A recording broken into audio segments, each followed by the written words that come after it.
The enamel bowl hit the wall above her head with a dull bang.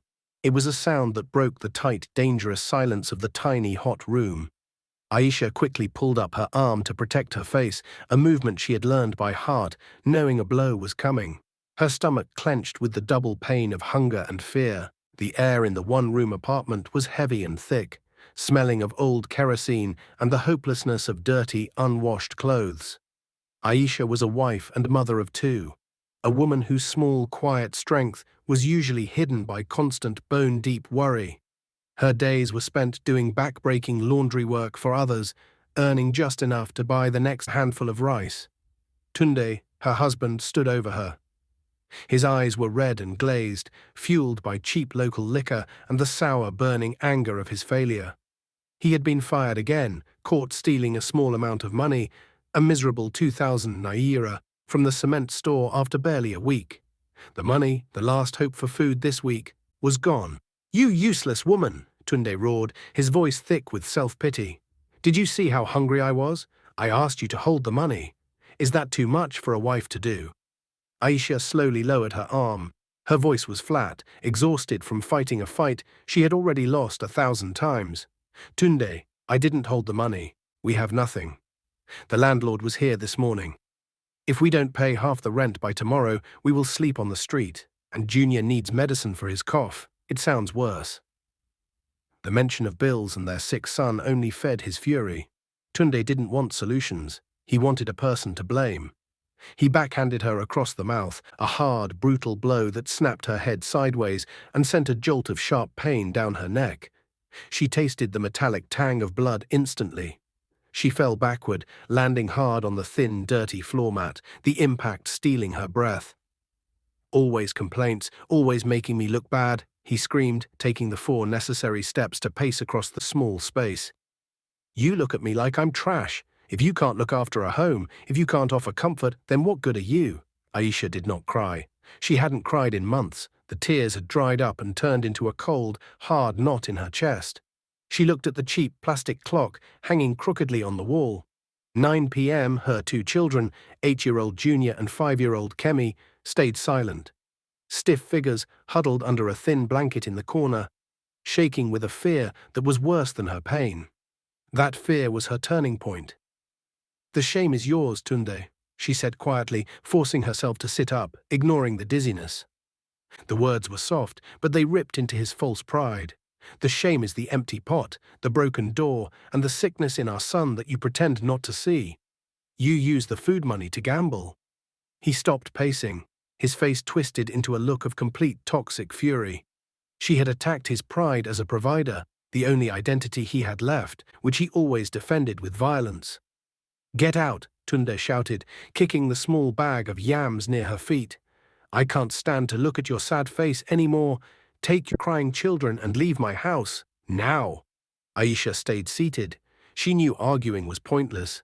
She had been quietly planning for this exact moment for weeks, saving 200 naira at a time from her laundry jobs, tucking the tiny notes into the hem of her only good wrapper. She had nowhere to go, but staying meant certain death for her and her children's spirits. Tunde grabbed a ragged sack holding their few belongings and threw it hard at her chest. "Go. And don't ever bring your bad luck back here." He stormed out of the room, slamming the weak door so hard the cheap lock broke, sealing his decision. Aisha walked to the corner, gently pulling back the blanket. Junior and Kemi looked up at her, their eyes huge and terrified in the dark room. She managed a weak, calming smile. "Kemi Junior, wake up, my dears. We are going on an adventure, a new start." She helped them into their worn daytime clothes. A cold, clear, powerful resolve settled over her. Tunde thought kicking them out meant he was finally free of them. Aisha knew, with certainty, that it meant freedom for her, the absolute freedom to stop caring about his opinion and start building a real life for her children, even if that life started on the cold, hard street.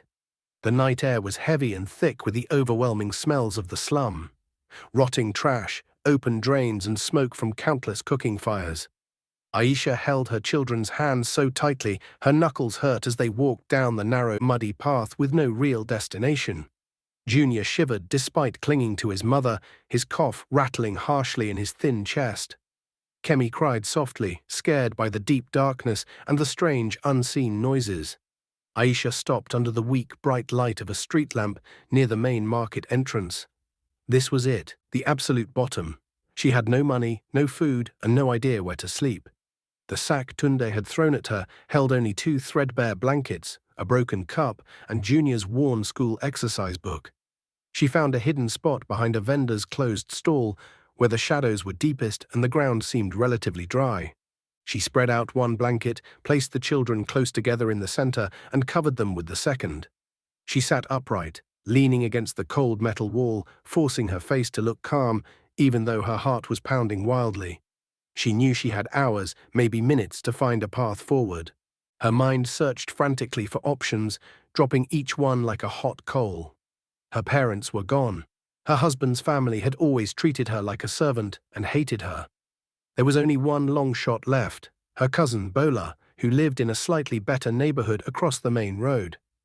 Bola was not rich, but she had a small, secure room and a husband with a steady factory job. Aisha took out her old, battered phone, a relic that barely held a charge, and hoped for a miracle. The call connected on the 4th ring. "Hello, Bola? It's Aisha," she whispered, her voice tight with need, keeping it low so the children wouldn't stir. Bola's voice was instantly cautious and unfriendly. "Aisha, it's past midnight. What is it?" Aisha swallowed her last bit of pride. "Tunde, he threw us out tonight. I'm at the market with the children. We just need one night, Bola. Please, just until I can find some work tomorrow." A long, crushing silence stretched across the line. Then Bola's voice turned cold and hard, a stone skipping across water. "Aisha, I told you to leave that man months ago. You chose to stay. My husband is a good man. He won't have your trouble near his house, and I can't feed 3 more people. You need to sort out your own life. Don't call this number again." The line went dead, replaced by a huge, empty silence. Aisha leaned her head back against the cold iron of the stall. The pain of being completely turned away hurt worse than Tunde's physical blow. She gave herself 3 full minutes to feel the despair, mourning the lost hope, the broken sense of family, the failure of the one person she thought might help. Then she sat bolt upright. The pain didn't defeat her, it sharpened her focus into a razor edge. Her children needed her. The world had just made it brutally clear that no one was coming to save them. Survival depended only on her own 2 hands and her sharp mind. She looked at Junior and Kemi sleeping soundly, unaware. The air was turning colder, and Junior's dry cough cut through the night again. "Tomorrow," she whispered to the empty, uncaring street, "tomorrow we find work. No more begging, no more waiting for a ghost to help us." A cold, firm purpose took hold. Tunde thought he had won by making her homeless. Bola thought she was too much trouble. They were wrong. They had pushed her to the very edge of survival. And that was a solid place from which she could finally build. She would find strength in the hard times. She would work until her hands bled, but she would feed her children. The worst was over. The long, brutal climb had just begun. The sun came up quickly over the market, baking the muddy ground and filling the air with dust and the loud, urgent cries of vendors. Aisha was awake before the first light. She left the children tucked safely in their hidden corner and immediately started hunting for work. In a neighborhood this poor, work was never guaranteed, only exchanged for maximum effort and minimum pay. She found a spot near the busy warehouse, where trucks dropped off huge sacks of rice and grain. The work was exhausting. A babariga, a market porter, paid by the weight of what she managed to carry. Aisha wrapped a thick rolled cloth around her head for padding and watched the strong young men lift the 100-kilo sacks. She knew her body wouldn't handle that. She walked straight up to the foreman, a serious, stocky man named Baba, and made him a pitch. "I can carry the smaller things, sir. The 5-kilo bags of beans, the boxes of spices. I will work twice as fast as any man. Pay me half the normal rate, but pay me every day when I finish." Baba looked her up and down, sizing up her desperate need and her lean body. He spat on the ground, then agreed. "Show me, woman. If you break the goods, you pay for them." For the next 10 brutal hours, Aisha moved in a painful, dizzying rush. She hauled heavy boxes, carried massive bowls of dried pepper on her head, and pushed wheelbarrows piled high with vegetables. Her muscles screamed for rest, her head pounded from the heat and the weight, and the hit from Tunde felt like a distant minor bruise. Every single move, every lift was fueled by the thought of Junior's cough medicine and the hope of seeing Kemi's small stomach full. She earned 700 naira that first day. It felt like a fortune and yet was barely anything. She bought a small amount of cheap rice and oil and a packet of basic cough syrup from a street vendor. As it got dark, she moved them to a slightly safer location, still near the market, but closer to the women's restroom block, which offered a sliver of security. This hard cycle continued for 2 difficult months. Aisha's body slowly adjusted to the constant painful labor. She saved what little she could, and after weeks moved them from the streets to a tiny, shared corner in an old, weak building.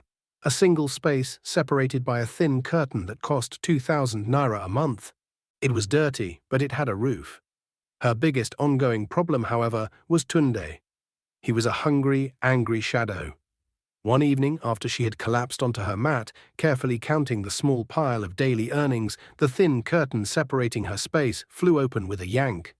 Tunde stood there, smelling of old sweat, cheap liquor, and total failure. "So, you found money," he sneered, his eyes instantly focusing on the small pile of crumpled notes. "Your children are eating. You hid this from me when you were my wife." Before Aisha could even take a full breath, he lunged. He snatched the money, a valuable 3 days' earnings, and crushed it in his fist.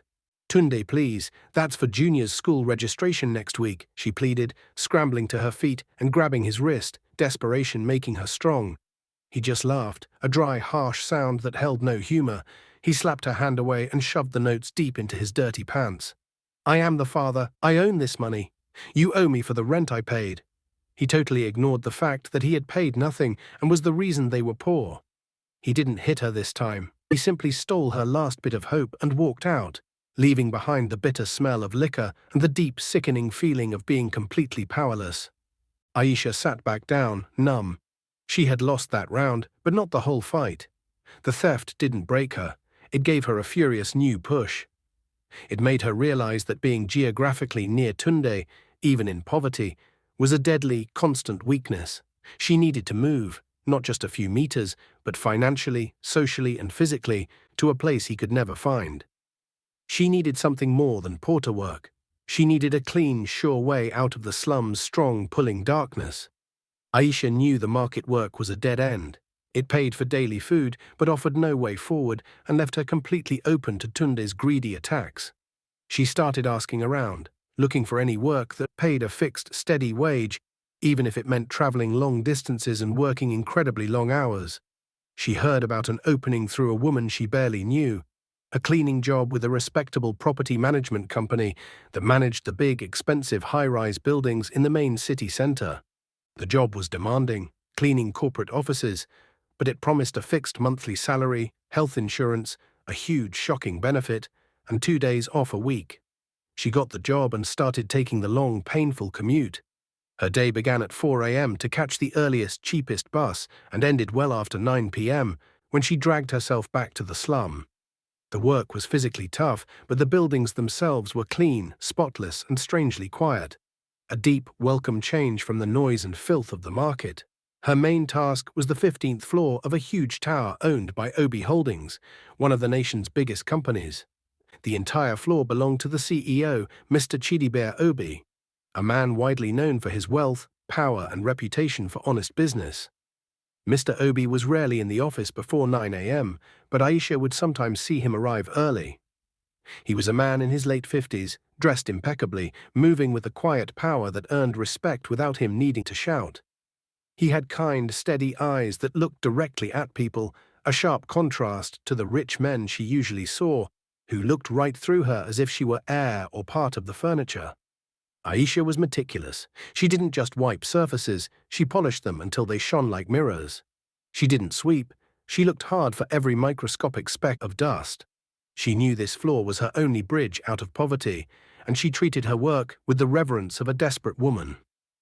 One morning, around 6:30 a.m., she was deep in work, polishing the massive dark wooden desk in the CEO's private office. She had spent extra time making sure the heavy leather mat was lined up exactly right with the pen holder and the blotter. The office was quiet, filled only with the faint, clean smell of lemon polish. Mr. Obi walked in, surprisingly early. He stopped right at the entrance, watching her for a long moment. Aisha froze, standing up straight instantly, bracing herself to be scolded for being too slow or too loud. "Good morning, sir," she mumbled, looking at the floor. "Good morning, Aisha," he replied, and the shock of hearing him use her name tag must have been visible, made her look up. He walked past her to his desk, put his expensive briefcase down, and then stopped. He picked up a small silver-framed photo of his wife that Aisha had just dusted. He looked at the perfectly aligned mat, the sparkling clean glass of the desktop, and finally at Aisha's tired but fiercely focused face. "Your work is excellent, Aisha," he said, his voice calm and serious. "I see you don't just clean, you organize things. You prepare things to be ready." Aisha felt a sudden surge of pride, quickly followed by a rush of shyness. "Thank you, sir. I just try to do my best." Mr. Obi nodded slowly. "I see. Well, your best has certainly been noticed." Aisha went back to her cleaning, not thinking much more of the brief talk. She had been complimented, but compliments didn't pay the rent or feed her children. A few days later, however, the property manager came up to her at the end of her grueling shift, his expression serious.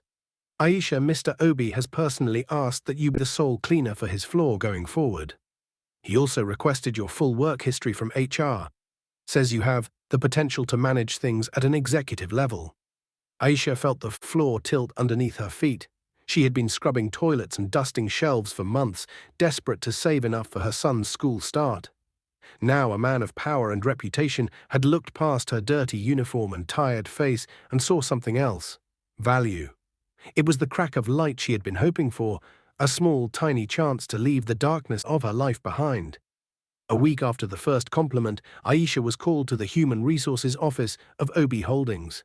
She arrived shaking, certain she was about to be accused of some small, forgotten mistake. The HR manager, a smart young woman named Aisha, offered a warm, genuine smile. "Please sit, Aisha. Mr. Obi wants to discuss something personal with you." A few minutes later, Mr. Obi walked in. He bypassed the manager and sat directly across from Aisha, keeping the same direct, respectful gaze. "Aisha, I've reviewed your file. You were a strong student. You left school to marry young, but the people you used to do laundry for attest to your extreme reliability, and your current manager praises your organization skills. You have a sharp mind for planning and logistics." Aisha listened, completely overwhelmed. A rich, powerful man had not just seen her.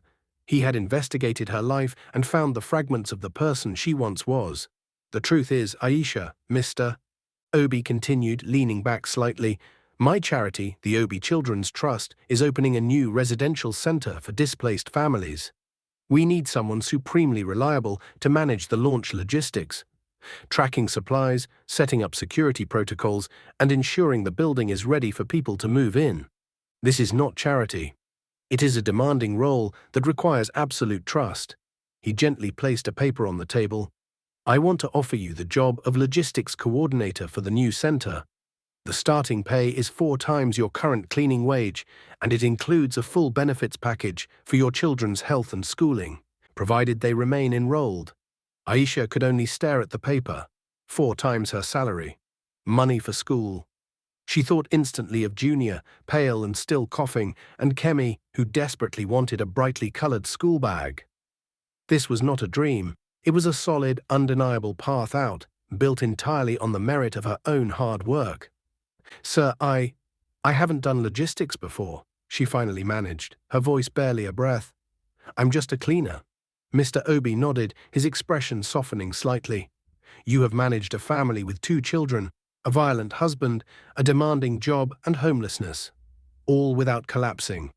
That is top-level logistics, Aisha. You just didn't have the fancy words or the right environment. The job comes with full training. My staff will guide you. I am not offering you a handout. I am offering you an investment, and I expect hard work and loyalty in return." He paused, his face turning very serious. "I also know about your situation at home. I have checked on your husband's troubles. If you accept this job, the very first thing we will do is secure a small, clean apartment for you and your children far away from your current location. The charity will cover the first 6 months of rent, interest-free, as an advance on your salary. This is to ensure your children's stability. Do you accept? Aisha's eyes filled instantly with tears, but she held them back with fierce control. She would not cry in front of the man who offered her respect instead of pity. She looked at the contract, a professional paper that treated her like a capable adult, not a victim. "Yes, sir," she said strongly, her voice ringing with newfound certainty. "I accept. I will work hard, I promise you." Mr. Obi shook her hand, his grip firm and reassuring. "I know you will, Aisha. Welcome to the team. Your first task is to secure your family." That night, Aisha did not return to the partitioned corner in the slum.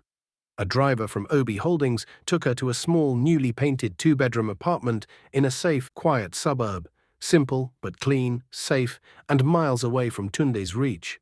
She sat on the new, clean floor with Junior and Kemi, watching them stare in amazement at the light switch and the inside tap. She had walked through the dark times. Now she was finally starting to build a life in the light. The first few weeks were a fast, difficult rush of change. Aisha was now working in a clean, quiet office, trading the mop for a computer, the broom for an account book. The shift was exhilarating, terrifying, and completely exhausting. Her new workspace was not luxurious, a small desk in the busy logistics hub of the Obi Children's Trust. Her co-workers were young, well-schooled, and initially regarded her with cautious curiosity. Aisha was fiercely determined to prove Mr. Obi's faith was earned, not misplaced.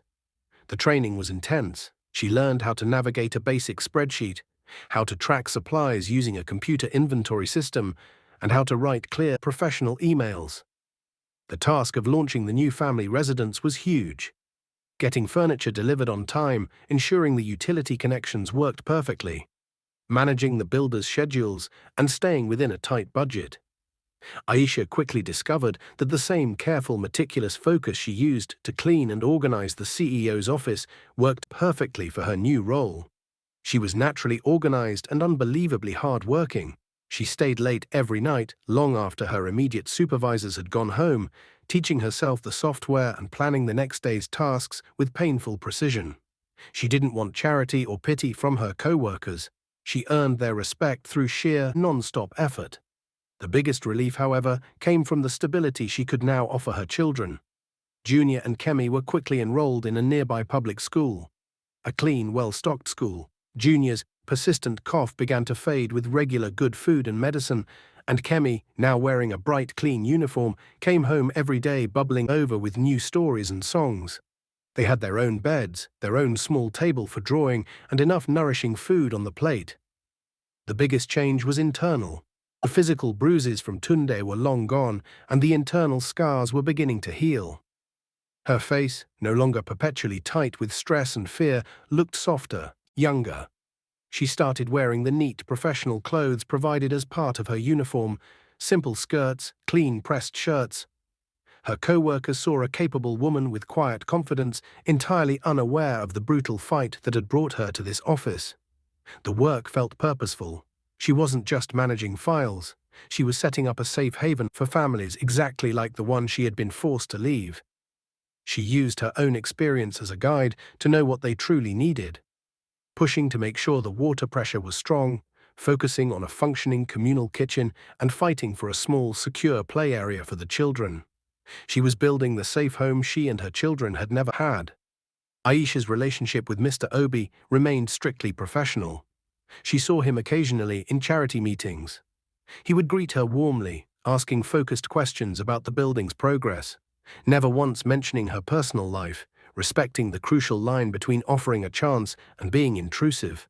He saw her only as an employee who was consistently meeting and exceeding expectations. After 6 months, the new residence was ready. The opening ceremony was simple and respectful. Mr. Obi gave a short speech thanking the staff. He then pointed directly to Aisha. This project succeeded because of the non-stop hard work and personal dedication of our logistics coordinator, Aisha, he announced. She understood the goal because she embodies the spirit of resilience. Hearing the spontaneous applause, Aisha felt a deep, warm feeling, the clean, earned pride of true success. She had not just survived Tunde's attempt to destroy her, She had climbed definitively above the poverty and problems of her terrible marriage and birth. She was no longer defined by the dirt of the slum, but by the clean, safe, dignified walls she had helped to build. The new job gave Aisha something precious Tunde had slowly stolen: the time and stability to focus on self-improvement. She was earning enough to save a significant amount of money, and the charity offered continuous professional training that stretched her mind. After settling her children into their schools, Aisha looked back at her own education. She knew that to truly secure her future against any possible trouble, she needed formal qualifications. She signed up for evening classes to prepare for her high school equivalent exam, which she had dropped out of years ago. Her office hours were demanding, from 7:30 a.m. to 4 p.m., followed by 3 hours of class, then a rush home to check homework and cook dinner. She studied late into the night, often with her children asleep next to her, the textbooks open under the soft lamp. She had the fierce, non-negotiable focus of a woman who knew she would never be given a second chance. Her co-workers, who had initially been cautious, now routinely sought her advice on supplies, ordering, and budget tracking. They were impressed by her calm manner under pressure and her practical, sensible way of solving complex problems. "Aisha, you handle these builders like a seasoned professional," her direct boss, Mr. Kalu, once remarked. Aisha smiled gently. "It is easier to negotiate with a builder, sir, than it is to negotiate with a hungry child. One has demands you can predict." The children thrived in the secure environment. Junior's school marks shot up quickly, and Kemi, naturally outgoing, became the bright star of her primary class. They had stability, good nutrition, and most importantly, a mother whose presence was no longer filled with stress and panic. Aisha had cut all ties with the slum. She had changed her phone number and kept her apartment location a strict secret. She had opened new bank accounts and signed the lease in her own name. She had constructed a solid, invisible wall of safety around her new life. She often looked at herself in the mirror. The empty, scared eyes were gone. She looked younger, healthier, and carried herself with the calm, earned confidence of someone who knows their worth. She was 28 years old, and she felt as if her real, independent life had only just started. The transformation was complete. Aisha was now a professional manager, a working student, and a deeply dedicated mother. She no longer had the ragged desperation of the market porter. She had the steady, calm rhythm of a woman entirely in control of her life's direction. But deep down she knew that Tunde was a threat that still needed a final legal solution. She had escaped him physically, but not legally. She needed a formal separation and legal protection. She had quietly engaged a free legal aid lawyer, a sharp, dedicated woman named Barrister Ngozi, recommended by the charity's HR team. The first legal papers for divorce and a formal order to keep him away, based on Tunde's documented history of abuse and neglect, were already being processed. Aisha was preparing for the final, sure fight, not with fear, but with powerful legal strength. While Aisha's life moved forward on a path of growth and dignity, Tunde's life in the O'Reilly slum sank into a downward spiral of his own making. His small thefts eventually led to him being banned by all the local contractors. He spent his days gambling, drinking, and relying entirely on people's quickly fading pity. The tiny room he had violently kicked Aisha out of quickly became dirty and impossible to live in. Without her steady, small income and her constant effort to keep the space clean, the dampness and garbage took over. He was often homeless, moving from one rundown corner to the next, surviving by stealing phones and picking pockets in increasingly clumsy ways. His old friends and drinking partners started keeping their distance. Tunde, in his failure, became a source of bad luck and constant, demanding needs. Then the whispers started. They began with the women who sometimes commuted out of O'Reilly to work in the city center. They spoke of seeing a woman who looked exactly like Tunde's missing wife, Aisha. But this woman was strikingly different. She was seen getting off a clean, official company bus, wearing a crisp, neat uniform, her skin glowing, her manner quiet and respectable. "I saw her at the big glass building near the bridge," one woman, Mama Nkechi, reported one evening, stirring her pot of beans. "She was talking to a security guard, carrying a professional bag, not a heavy laundry basket. She looked like an important person." Tunde first heard the rumors at his usual local bar, passed through the mean, cruel laughter of his drinking buddies. Tunde, did your wife run off with a politician? One man joked cruelly, spitting on the floor. Tunde scoffed at the idea, acting like he couldn't care less. That miserable woman. She is probably sweeping gutters somewhere. She is nothing without me to guide her. But the rumors kept coming, getting more detailed and more certain. Someone claimed to have seen her in a clean, quiet neighborhood, going into a complex with a small private school across the street. Someone else said she was working for a famous ethical businessman.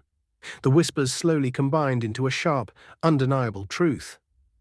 Aisha had not just survived, she had flourished. The fact that Aisha was doing well, succeeding brilliantly without him, hurt Tunde's twisted pride more deeply than his own personal poverty. He had told her she was nothing, useless, a burden. Her quiet success was a direct, devastating challenge to his claim of power. His anger quickly melted into consuming greed. If she was successful, it must be his success. He was the husband, the father of her children. He suddenly remembered his rights as a father, rights he had completely thrown away the night he kicked them out. He started hunting for her, moving desperately through the city, questioning old contacts and threatening the women who had seen her. He was not motivated by love or regret, but by a toxic mix of entitlement and pure desperation. He needed her new money to fix his sinking life, and he needed her presence to restore his false sense of importance. He genuinely believed that Aisha had wronged him by not sharing her sudden good fortune. Tunde finally found the area using a small piece of critical information, the distinctive uniform of the school the children were attending. He spent a full, grueling day waiting outside the gates of the compound where Aisha now lived, a sad, thin, pathetic figure hiding near the fence. When he finally saw her stepping out of the small apartment building, dressed in her crisp professional uniform, her face calm and strong, he knew the rumors were true. The woman who walked with such dignity was unrecognizable as the scared, meek wife he had beaten and abandoned. His mind locked onto only one thing. He had to get back what he wrongly thought was his property. Tunde waited until the children had left for school and Aisha was preparing to leave for her office. He ambushed her just outside the gate of the apartment building, stepping out abruptly from behind a large parked car. "Aisha," he shouted, his voice a pathetic mix of trying to sound threatening and being deeply scared. Aisha stopped dead, her hand instinctively tightening on the strap of her professional shoulder bag. She looked at him, thin, unshaven, dressed in dirty, ripped clothes, a sad, dangerous shadow of the man she had married. She felt no lingering fear, only a deep, cold certainty and a chilling disgust. "Tunde," she said simply, her voice even and steady. She did not take a single step back. She stood her ground firmly, using the small space between them as a line he dared not cross. "So the rumors are true. You abandoned your husband. You are living a rich life while I suffer," he demanded, pointing wildly at the small apartment building. "Is this what a wife does? You owe me. I am the father of your children." "You are nothing to us, Tunde," Aisha answered, her eyes locked on his.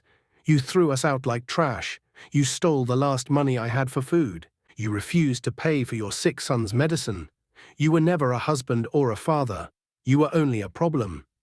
He lunged forward, his face twisted in a desperate attempt to use the fear that had always worked on her. "You come back now. We share this wealth. You will give me money, or I will tell your rich friends about your miserable past. I will take the children away from you." Aisha did not flinch. She had practiced this fight 100 times in the long, dark nights. "You won't," she said, her voice heavy with authority. "The money you see I earned honestly. I did not run off with a man. I was hired by a legitimate charity. And you will never touch the children again." She reached into her bag and pulled out a legal document, a crisp white paper with an official stamp and a formal letterhead. "This is a legal, formal order to keep away from us," she informed him, holding it up so he could read the title. "It forbids you from coming within 500 meters of me, the children, or our homes. I filed it because of your documented history of violence, neglect, and theft. My lawyer has sworn statements from the market women who saw you steal my earnings and confirmed you kicked us onto the street." Tunde stared at the paper, his mouth slightly open. The crushing reality of her absolute preparedness hit him hard. This was not the scared, meek, uneducated wife he remembered. This was a capable woman protected by the full, slow power of the law. You can't do this to me," he stammered, his loud, tough act dissolving into real panicked fear. Aisha took a small, determined step forward, closing the distance slightly. "I already have. If you come near this apartment, my workplace, or the children's school, the police will be called, and you will be arrested for violating a court order. You threw us out hoping we would die, Tunde. I survived, and now I am safe. Go back to O'Reilly. This life is permanently closed to you." She turned and walked away, her back perfectly straight, leaving Tunde standing alone and defeated at the gate, realizing he had lost all his power. The showdown was finished. Aisha had faced the ghost of her past and secured her future with the solid protection of law and legitimate hard-earned success. Aisha quickly followed up the confrontation with the final legal action carried out meticulously by Barrister Ngozi. The goal was not just to keep Tunde away, but to formally and legally sever all ties, ensuring he had no future claim on her income or the children. The central piece of evidence was the formal request for divorce, stating abandonment of the family, physical abuse, and constant neglect. Barrister Ngozi ensured that every single incident Aisha had quietly documented, from the theft of her market earnings to the constant threats, was put into precise, cold legal language. The order to keep him away, which Tunde had tried to mock, was now officially enforced by the police in her new safe area. Aisha also asked the court for mandatory child support payments. This was a tactical, brilliant move. She didn't need Tunde's small, sporadic payments, but forcing the court to impose a legal financial duty was the final proof of his failure. The court ordered him to pay a small, symbolic monthly amount, an amount Aisha knew he could never consistently manage. His predictable failure to pay would build up as missed payments, ensuring that any future, desperate attempt by Tunde to regain access to the children or see them would be immediately stopped by a long history of court-documented financial irresponsibility. Tunde had abandoned his children. Now the law was ensuring that he stayed legally and financially responsible for that abandonment. The notice was delivered to Tunde at his last known place in O'Reilly. His reaction was predictable: denial, followed by frantic, pointless attempts to hire a lawyer he couldn't afford. He tried to claim that Aisha had wrongfully left him and was using money from a wealthy lover to frame him. But the evidence was too clear, too detailed, and too factual. Barrister Ngozi presented the court with papers proving his long period without a job, his record of petty theft, which Aisha had quietly confirmed through market contacts, and the school records showing the children's health and learning problems while they were with him, clearly contrasting their current dramatic improvement. The crucial final point came when the court reviewed Tunde's lack of payment history. A father who truly cared would find a way to pay the small child support. Tunde, consumed by drink and self-pity, did not. The court granted Aisha full custody, and the final divorce was granted without Tunde present, as he failed to show up for the final hearing. He had been so full of arrogance and the false belief that he could manipulate the system that he failed to take part in the legal process at all. Aisha held the final clean document, the absolute decree. It was a formal legal statement that the past was completely finished. She was no longer Aisha Tunde. She was simply Aisha, operations manager, student, and the sole legal guardian of her children. The legal hammer had done its job. It was quiet, bureaucratic, and totally final. It had taken apart the abusive power structure piece by piece, leaving Tunde with no legal standing, no financial claim, and no access to the life he had so carelessly thrown away. Aisha marked the victory, not with a party, but with a quiet evening, helping Junior with his challenging math homework, safe in the knowledge that no one could snatch their future away again. Tunde's loss was not marked by a huge public show in the city centre, but by a quiet, crushing collapse in the very slum he wrongly saw as his territory. The news of the order to keep away and the final divorce reached O'Reilly through the women who had closely followed Aisha's story. The narrative quickly changed.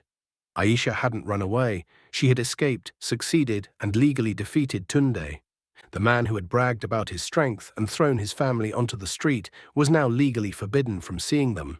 His old drinking friends, the men who had laughed at Aisha's supposed disappearance, now cruelly turned their teasing on Tunde.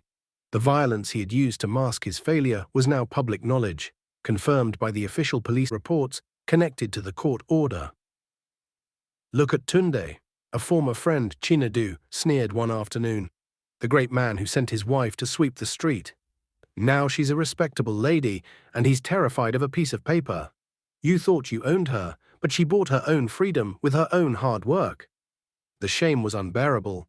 Tunde had relied on his reputation in the slum, his small threats and false toughness, to survive. Now he was seen as a documented coward who hit his wife and failed to provide, even when she was the only one earning money. He quickly lost his remaining scraps of dignity. He lost his room, was kicked out of the last bar that would tolerate him, and eventually ended up sleeping outside, a pathetic, gaunt shadow moving between the abandoned stalls of the market where Aisha had first found refuge. The outcome was cruelly fitting. He was now exactly where he had thrown his family. Homeless, hungry, and completely alone. He was stripped of the very thing he cared about, his supposed control over Aisha and his standing as a man. The loss of the family, the comfort, and the security she had once struggled to provide hit him harder than any physical blow. He finally understood that he hadn't just lost his wife, he had lost his entire functional safety net. One night, Mama Nkechi, the woman who had first recognized Aisha, saw Tunde huddled under a market stall, shaking and weak in the cold air. She dropped a small, stale piece of bread beside him, but she did not stop to talk. She looked at him not with anger, but with the cold, final rejection of a community that had judged him and found him completely lacking. Tunde ate the bread, the taste of stale dough mixing with the painful knowledge of his colossal failure. He had not only failed to stop Aisha, he had, through his own mean, foolish act, inadvertently provided the single moment of freedom she needed to succeed. He had believed he owned her, but in the end, her ability to bounce back had proven to be the most powerful, real force in their entire miserable life together. 2 years passed quickly. Aisha's life became secure, predictable, and then dramatically improved. She was no longer just the logistics coordinator. Her exceptional performance and deep understanding of the charity's mission led to her promotion as the operations manager overseeing all of the Obi Children's Trust residential properties. She had passed her high school exam with high marks and was now taking a diploma course in business administration part-time at a local college. She bought a small, reliable Toyota, a clean car paid for on a careful payment plan. The money was earned, managed, and controlled entirely by her. Junior was excelling in his studies, showing a natural talent for science, and Kemi was a bright, confident girl, her childhood defined by books, friends, and safety, not hunger and fear. They had become the kind of resilient, hopeful children Aisha had always prayed to raise. Aisha often worked closely with Mr. Obi. He treated her as a trusted executive, relying heavily on her first-hand knowledge of the real daily problems faced by the families the charity served. She used her past as a way to understand and be deeply effective. She knew exactly what a desperate mother needed because she had been that desperate mother. One afternoon, Mr. Obi called her into his large office, the same room she had once worked so hard to polish to perfection. "Aisha," he said, asking her to sit in the soft leather chair across from his imposing wooden desk. "I want to thank you formally. The residential programs are now the most successful, stable part of the entire charity. Your systems, your strict budgets, and your immense personal drive made that happen." He paused, a look of deep, sincere respect on his face. Many people, when given a chance like this, retreat into comfort or try to forget the struggle. You used it as a tool to lift yourself and, more importantly, countless others. That kind of character is rare, Aisha smiled, a genuine warm smile, not a forced one. "Sir, you gave me the respect to work. You gave me the security to stand up for myself. I only gave back the value of the investment you made in me." She did not tell him the full, ugly story of Tunde, of the final legal fight. She didn't need to. Her current success, her stable children, and her professional title were the strongest, most undeniable evidence of her journey.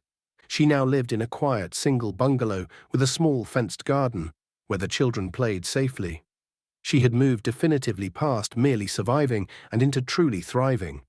She remembered the cold concrete floor, the dirty mat, and the sharp metallic smell of fear. That memory was no longer a source of sharp pain, but a quiet, powerful tool to measure how far she had truly come.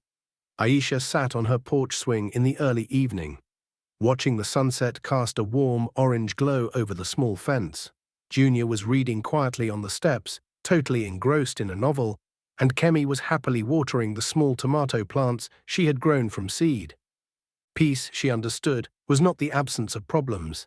It was having the deep, quiet strength to handle problems well when they inevitably came. She often thought about the years in O'Reilly and the crucial, awful night Tunde had thrown her out. That final mean act had been, in reality, her biggest moment of sudden freedom. He had given her nothing, yet he had freed her from the exhausting daily need to protect his fragile, false image. The old African stories often ask a powerful question of the survivor. If someone tried to destroy you and you survived, would you seek revenge or simply disappear? Aisha found her answer without saying it out loud. She did not seek revenge in a violent, emotional way. Her revenge was her success. She used the law to establish her boundaries and used her intelligence and relentless hard work to build her wealth, reputation, and respect. She had not disappeared. She had simply climbed so high that the air in her new life was too clean, too free, and too thin for the sickness of Tunde's resentment to ever breathe again. Her story was a quiet, powerful lesson. The cruel force of control and entitlement, born of a failure to provide, could never truly win against the steady, relentless effort of a woman determined to build a safe life for her children. Tunde had tried to destroy her by making her poor and broken. She survived by finding an honest way to work, and in that work, she found an ethical, generous man who saw the powerful, capable person she could be. She proved that sometimes the greatest victory is not the public humiliation of the person who hurt you, but the quiet, undeniable success of the person who escaped.